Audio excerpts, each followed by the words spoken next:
right, what's up, Internet? This is the Pop Geek Podcast, episode number 16, I believe. Yep.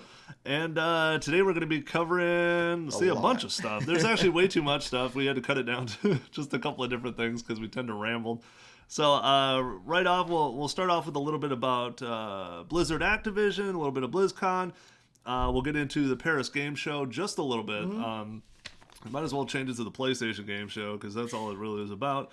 Well, that's all anyone ever talked about, too. Yeah. I mean, and yeah, we need to cover PlayStation. We totally geek out about Xbox all the time. Yeah. You guys make me feel really left out. Yeah, no. So then, on top of that, we also have the Japanese Star Wars trailer that came out.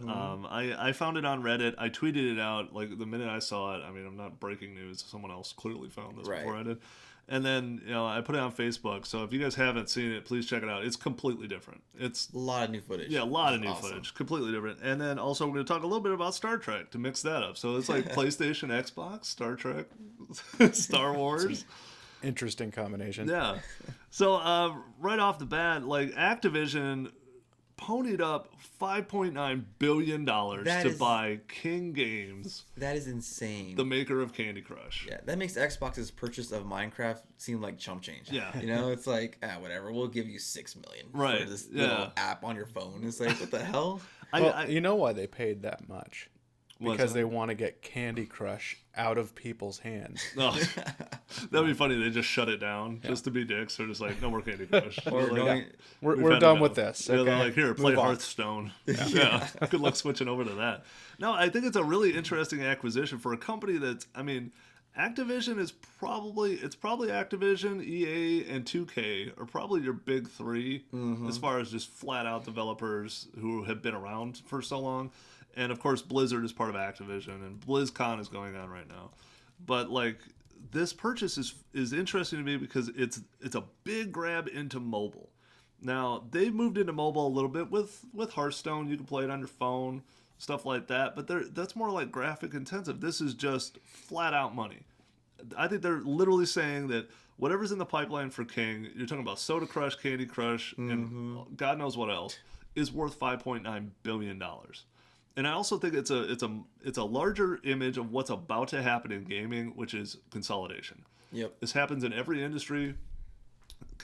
They're spread so far. You saw it a little bit with like the Bungie 343, Microsoft. Everyone kind of bought each other, and then like Bungie jumped out and made Destiny, because they wanted to keep their little indie feel a little bit.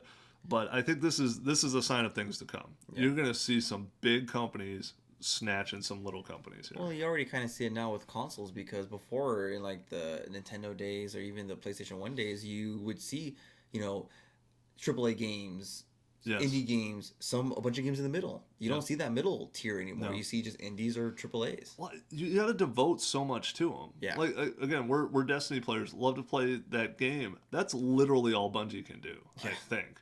Like, I don't know how many people you got to devote to that. They're constantly bringing in actors to change the voiceover stuff. Like right now, the Halloween thing, they're all saying different things. They had to hire all the actors back to come say new things. Like, it's becoming so labor intensive that I think they like this. Like, if Activision can grab King and go, hey man, keep pumping out these straight up brain candy games, and we're just gonna make money, and that money's gonna fuel Warcraft for the next 20 years. If you could say that. I don't know how long a game would last, but I think that's a very interesting thing. Little stuff out of BlizzCon is Overwatch will be console. A lot of people were wondering how that was going to do. It was PC, and everybody's like, "Oh yeah, it's PC." And they were saying it's going to be free to play too, or speculating. I've heard free to play, but I heard $60 on console. Yep. $40 on PC, $60 for the premium or Origins edition or something like that on your console for a PlayStation and. The game looks cool. And see, I always got it confused with a Battleborn. Yeah, it's very similar. It's all these weird characters that are bizarre, and they have all different powers and different guns and all kinds of stuff. I'll definitely be checking it out. You mentioned a game being around for 20 years. Counter-Strike has actually been around for about 17 years. Is that right? Yeah. Yeah. Okay. It's still going. People still play it. Was it an original Half-Life 1 mod? Yeah. It was? Yeah. Okay. Half-Life 1 or Half-Life 2? Half-Life 1. Half-Life 2 was Counter-Strike Source. Okay, yeah. Half-Life 1 had the original mod. Yeah, and you can still play Counter-Strike 1.6, which is off of the original Half-Life. Oh, wow! I didn't know that. So also for Blizzard Activision, and this is fucking massive, is they have a full-length feature film based on Warcraft coming out, and it looks good. I saw the trailer and I was blown away. It's heavy on the CG. Like, it's Avatar level of, like, facial stuff, and the world is almost all CG. And it looks good. It looks good. Which is great. It's pretty smooth. Yeah, what Avatar kind of did for the industry, kind of pushing it forward, this is doing it again, too. And I was actually kind of surprised at how much live action there was, because I thought it was going to be a completely CG like the Final Fantasy movie. Right. But no, they actually have real characters or actors, some set pieces. You actually have and the main character is an orc, I believe. It's an orc. And to make that your sympathetic character is going to be interesting. I mean, his facial features and when he speaks is remarkable. You can still tell he's animated, but it's pretty unbelievable. And then you have the female orc who's an actual human being, just dressed up in paint and some teeth, and it's like, so you juxtapose that with like CG male orcs, like, I don't know how that's I would work. still love to see the shots of the set when they're always like acting to a guy with a stick and a ball, and he's like, he's the monster for whatever that is. But it looks good. I hope it works. We were looking at numbers. They have 5.5 million game players who play World of Warcraft. I think if you get all them to come and to bring a spouse or whatever, you're starting to look at a pretty significant revenue for a movie. A lot of them are couples anyway. You hope so. There's a lot of couples that are playing That's that right. game. Yeah, It's World of ridiculous. Warcraft's kind of unique in that there's a lot of female players. Yeah, and also too, like, this is backed by Universal and Legendary, so I'm sure you're gonna see a wide release with this. Right. Because they have a lot of push. That's going to open doors. I mean, we're also seeing the more interactive games to where you're not just blowing shit up anymore. That there's more interactive Telltale style story style movies. I think this is going to be something. Like, you might see some of the smaller franchises, if this is successful, because that Final Fantasy didn't really do that well. No, it was not. And that was, it was such a niche, weird way to go. Yeah. Like, I'm not sure why they did that one that way. Yeah, well, speaking about games going open world, was it Paris? They had the VR the Paris session? game. Yeah. And what was the big game? So the biggest, it's not really a big announcement. I mean, PlayStation took over Paris for the Paris game because they gave up on Gamescom for whatever reason. Yeah. And the Paris show is a little more toned down than Gamescom. Gamescom is really raucous, and there's a lot of people and a lot of screaming and yelling. So like the footage you see is not quite as cool as the Xbox comes out and goes, there's a million people screaming and they're all drunk and shit. So this is a little more toned down, and what PlayStation's doing is it's that VR thing. Yeah. And now I'm still super leery about what VR is going to be, and I mean, they're already talking, it's console expensive. PlayStation's going all in on this, but they're not the only ones. Facebook has theirs, T-Mobile has one, Samsung has one. I don't know what's going to happen when all these platforms come out. The big announcement for VR is Tekken 7 will be available on the VR unit. It will also be available on console. Right. But I don't think you're throwing kicks in your living room. So I think the VR unit is, again, the game being played in front of your face, and you're still holding a remote. But then it's like, what's the point? I'd rather look at it at a big screen. Right. You'd have to have some kind of bodily sensors or something to...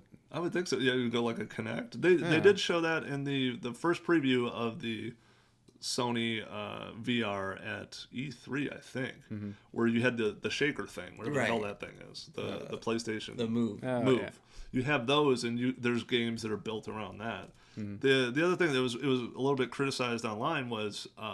they used models to show you how cool it is, or actors. So they're like looking around through this see-through version of it, and they're like, whoa, holy cow, there's a monster there or something. But then the one that actually worked for real viewers, or if you wanted to see it, is they had a VR unit set up for the movie The Walk. That sounds cool. Yeah, where it's the guy who tight-roped between the two trade centers, the World Trade Centers. And people were literally like falling over and like having to be caught and getting dizzy and all they were walking on flat ground. Right, just on like a painted like line. looking down, and to them they could see the line, and they're trying to stay on it, and these people were literally falling down, and with how real it was. So I'm like, that's kind of encouraging. There's a lot of virtual deaths right there. There's a lot of virtual deaths right there. But again, going back to what you said, like, is that gonna be enough to warrant potentially $1,000 $1,000 price tag? Yeah. I'm sure if you're a big fan, you're gonna try it, but I don't know. Like I don't feel the safeness that I feel like when Apple puts out a product. Yeah. Even though the watch or whatever didn't sell, you still know that thing doesn't suck. You know, it's gonna do what it's gonna do. One of these days, I'm worried. Get one. Yeah. I'm just worried that VR unit is going to be like you're going to get 3 titles and they're going to give up on it. And you're going to end up with $1,000 Virtual Boy in your house, you know? And it's... Well, you know, people are going to start modding those for like sex apps and shit. Oh, without a doubt. Yeah. Although you always know that's the way things go. Like when porno grabs a hold of something, it becomes huge. That's why we all have Blu-ray and we don't have HD DVD. Yeah. Like a lot of people like always wonder why that decision gets made, and it's whatever porno goes with. Yeah. So as soon as they grab onto VR, I can only imagine you ducking in your living room. With Sony came out with Blu-ray, so yeah, that's true too. See, maybe they have an in. Maybe the porn industry is already kind of going with Sony on this one. But yeah, I mean, Paris Game Show, it's all about that. I will mention this: it is Movember, and Dalsim from the new Street Fighter has a beard. That's breaking news right there. You write that shit down. We broke that story. But it looks really cool. Like he actually looks, I don't know. He looks more like a llama type of, yogi. Oh, Dollar Beard Club is giving away free beard cream this month. Are they really? Yes, they are. I didn't know there was a Dollar Beard Club. Yeah, apparently. Yeah? I'm growing mine for Movember. I might just do the mustache. I don't know. I would like to try, but I just would look horrible with it. So I commend you guys for doing it and being able to. You can drag me along with your efforts. Right. Well, I trimmed mine at the beginning of the month. I think the first. Mm-hmm. So, but I'm just going to leave it alone for the rest of it. Yeah, just go full burly. I'll probably trim the neck, so I'm not like yeah, I got to trim going the all neck. the way down I the can't neck. stand scratching my neck all night. So anyway, I think that about does it. I mean, for Paris Game Show, again, it's there was games released. I don't want to cover each game. The one thing I will say, I think due to that VR trend, you're seeing more visual intensive games. I mean, PlayStation's already better visually than Xbox is, but you're seeing these games where it's these world games. Yeah. It's not, hey, go down a tunnel and kill aliens or go, figure these things out. It's like the best example, is that No Man's Sky, where it's literally a randomly generated world that you're released into every single time you land. But you're not there to fight anything. You're there to explore. So I think you're going to see more of that, especially with the VR. Those world games will be the way to go, but they got to be popular. Mm-hmm. People do like to shoot stuff. Yeah. So anyway, now a flight sim with VR would be pretty cool. Yeah. Too. Oh, that'd be pretty badass. Yeah. All right. So we're going to try to tame it down a little bit. Our last time we were talking about a Star Wars trailer, it got a little rowdy in here. We almost lost an eye with a plastic lightsaber. But, again, I was goofing around on Reddit. I'd never been on Reddit before, which is shameful, I know. But the first thing I see on there is a Japanese Star Wars trailer. Yeah. And I'm like, oh, cool. And it says, hey, has new footage. I'm like, oh, great. Yeah. Check it out. Maybe it has a little bit longer scene. Maybe you see a little different ship, something like that. No, it's a different ass trailer. It's completely different with only a handful of things that are still the same. Yeah. You see a lot more of Rey, who apparently we're all pronouncing her name wrong because she says Rye in the thing. Exactly. In the new trailer. Is that how you pronounce that? Yeah, it's her introducing herself to Finn. And you get a lot more BB-8 in it, which is super cool. Like I don't know his character, and it seems like there's a whole introduction that's going to happen with them and those characters. The one thing I did notice is there is no Luke at all. Nope. There is the assumed Luke in the American trailer, which is the hand on R2-D2, and everyone's pretty sure it's Luke. It probably is. No. And there's no Luke at all in this one, which I think is kind of interesting. But you get a little bit more of a window into some of the story, which is that apparently post blowing up the Death Star, the story of Luke Skywalker and the people who did this and the Force has become a total myth. Yeah. That it's a story that people tell, the story of the Force. And I guess it kind of would. If you think of yourself in a giant galaxy and one guy is a Jedi, nobody knows who he is, and he goes into hiding, and so now it's a myth. So, well, he moved to the Dagobah system and grew a beard. Probably, yeah. He took his Movember a little too far, right? Well, so, it takes time. Yeah, and I guarantee. Well, we saw the picture. We know he has a beard. Yeah. So, and that's a very Jedi thing to do. But, yeah, it seems different that this is going to be. These young characters are searching for him for some reason. Now, the assumption is that Finn would be the Jedi, but that's also kind of like, well, he's a guy, so we're like, oh, he's a Jedi. It could be Rey, but I think it's more likely, seeing that you get to see Finn with the sword, although he looks super uncomfortable with the lightsaber. It could be kind of a weird mix. Like there's also a shot in the trailer, and I'll make sure I get the stills for it so that we can show it. Yeah. Where you see a hand, and it's like a withered hand. So I don't know if it's just Leia or some other person or some other being is handing the lightsaber to someone else. That is the lightsaber from Empire Strikes Back, where he gets his hand cut off and it falls down the tube in Bespin. Yeah. So presumably lost for all eternity. Yeah, it's supposed to be. Yeah, it's sucked down the hole. Like you never see it again. And that's the saber that's in the ad, and it's also the saber that's in Finn's hands when he's squaring off with Kylo Ren. So again, it's they're bringing back the old with the new, and it's kind of a funky concept. Now there's a story that goes in it was either in the books or the comics, one of the two, that there's a janitor who finds his hand and the sword and keeps it. Both? Yeah. I read this online, so please forgive me if this is not true. I'm sorry. It was in a wiki. Puts hand in a freezer box and the lightsaber on his mantle. Right. Yeah. So he's got the hand in the thing, and apparently Darth Vader comes and finds him, and takes them, and has them at one point or another, and then they end up getting lost again or something. It's something completely insane. But it's kind of cool. It's also kind of the Force is a myth, but this is a weapon of the Force people, the Jedi, the Sith, and Kylo Ren is not a Sith.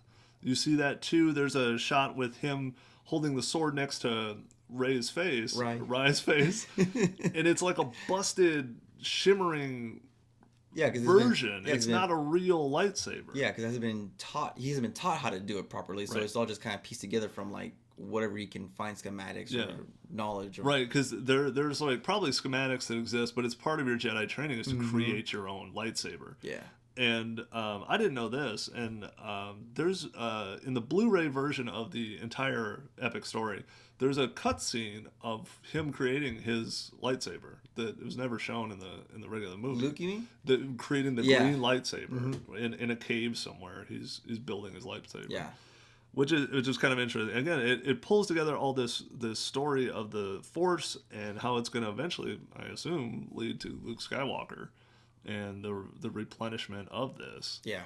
But that also could be the opposite. A Force Awakening, maybe? Yeah, but I thought that was so cool to find that online, and it's so different. Mm-hmm. And I can't tell if it's just J.J. Abrams being a jag, right. He would do that. He would be like, oh yeah, I want to put this out over here in this part of the world and see if you can find it. What I thought was really cool though was just seeing all those dogfights in in atmosphere. In atmosphere. We're so used to seeing, Hoth was one scenario, but most of the time it's always in space or behind a dark backdrop. Yep. But now we see it in daylight, in front of a rising sun or sun setting. It's it looks really cool. Flying through the desert and stuff. I was just amazed. I forgot all about that. Yeah.